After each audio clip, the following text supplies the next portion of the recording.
We did classics, we did modern classics, and it is now time to end this trilogy with a problem. What is a contemporary classic anyway? I mean, the name has two words and they don't even agree. It's an oxymoron. So we will need to set some rules. I'm going to talk about books from the 80s on because that's where we left off with our modern classics, and it has to be books that are special. We're not just talking bestsellers here because then this list would look very differently. No, I'm talking books that had an impact, that are influential. They might have inspired a whole new genre. They might have been in the news. They might have inspired people to change their lives. Books that people have been talking about and are still talking about today. Like in my previous videos, I'm not including fantasy or sci-fi because that's a video in its own right. So yeah, let's finish this journey and see if we can make a list with the best contemporary classics. Now, as always, I will be linking all of the books down below in the description so you can do your own research. First one up is a book that was published in 1980 and took the world by surprise.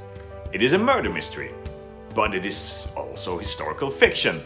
It is also a book about philosophy, religion, ancient languages, culture. It is a lot. I'm talking about In the Name of the Rose by Umberto Eco. This debut novel launched Umberto Eco's career, but it was something we had never seen before. It was a book that didn't coddle its audience. It is difficult, it is erudite, and if you don't get it, you don't get it.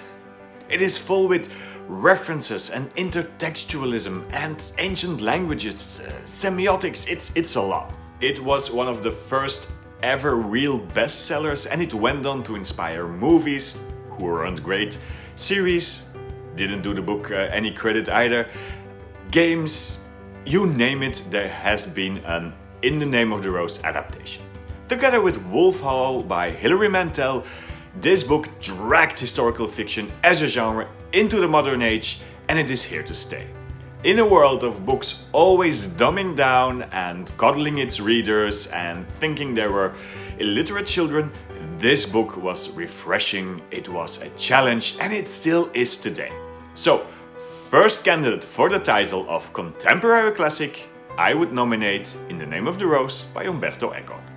Then we jump all the way up to the 90s. It is a book that started a whole new genre. It has influenced many other authors to write their own dark academia books, and it has been a book that has been talked about a lot. Yes, you guessed it, I'm talking about The Secret History by Donna Tartt.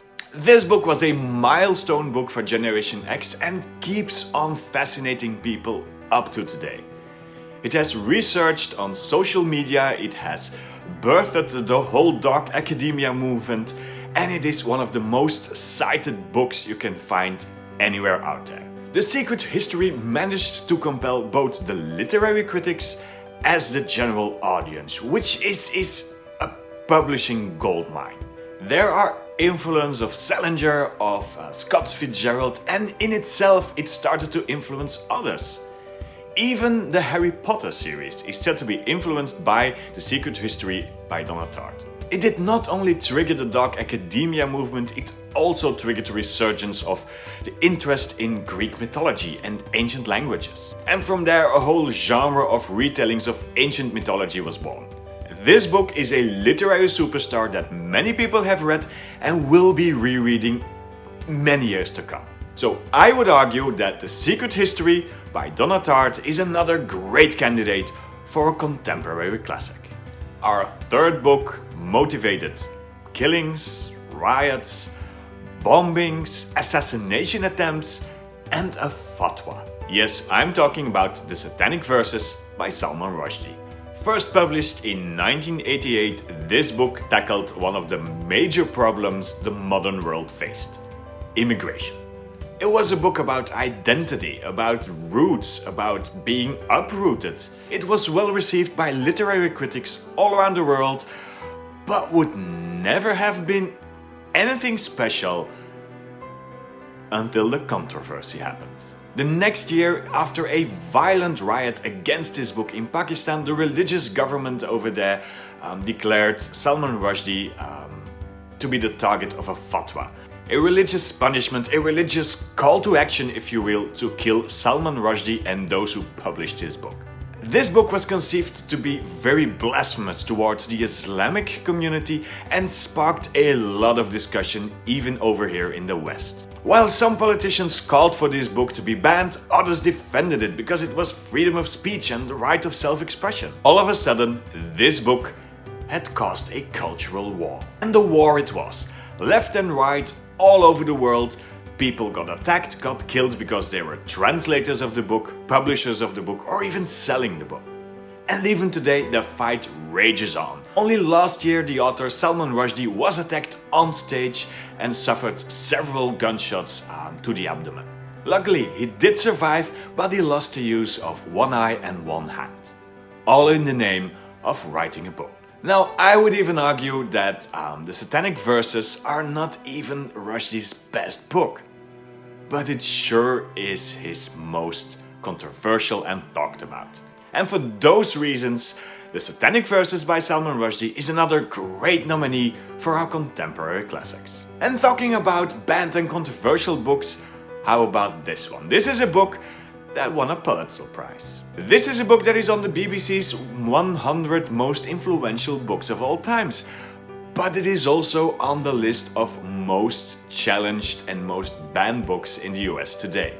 It went on to inspire filmmakers, it went on to become a Broadway musical, there was a radio adaptation, and even this year, later on, around Christmas, there will be another movie. It is a feminist work, but it is also about racism, sexism, and a lot of the other isms. I'm talking about The Color Purple by Alice Walker. Now, racism, segregation, the lives of colored people have been a topic for many modern classics. But this book dragged the whole controversy into the new century. Again, this book sparked the interest of both the literary community and your everyday reader. The thing this book did ever so masterfully was to allow the reader to experience the life of a black woman in the United States through her eyes. This was not just a story about a woman of color, no, this was a story by a woman of color. And it was represented in the use of language. This was one of the first books that used the language of its characters, a black vernacular that was used on the streets. It went on to win many prizes and even won a Pulitzer Prize for fiction. But it was not without its controversy. Because it is a brutal book. It is a book about a rape victim and it doesn't hold back any punches. This book divides many readers. It is explicit, it is brutal, it is violent, and some say it even feeds on typical stereotypes. While others defend it because it tries to paint a realistic picture. It is an emotional book that grabs you by the throat, but it is also a tale about forgiveness and mental fortitude. If anything, this book made sure that the discussion about racism was not seen as a problem of years gone by. No, this book placed discrimination back on the political agenda and will keep fueling discussions about it for many years to come.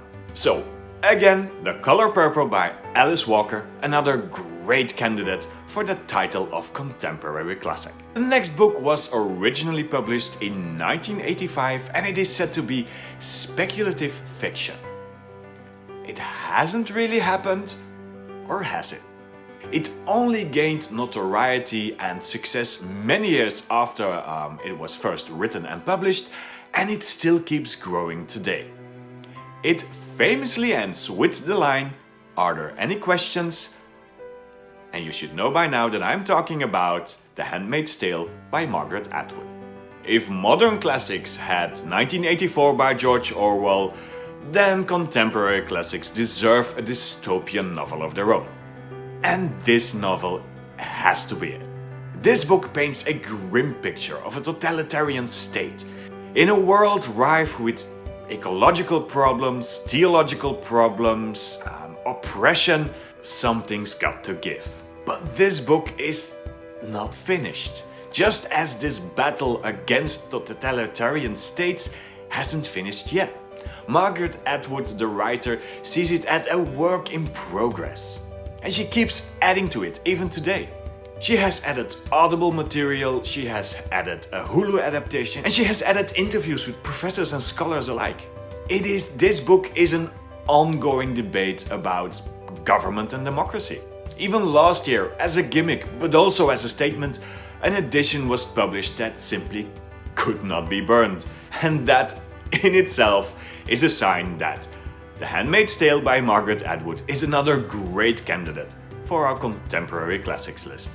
Last one up for today is a duology, a story that forever changed comics into graphic novels. For the first time ever, a very serious, heartfelt story was depicted by using drawn art.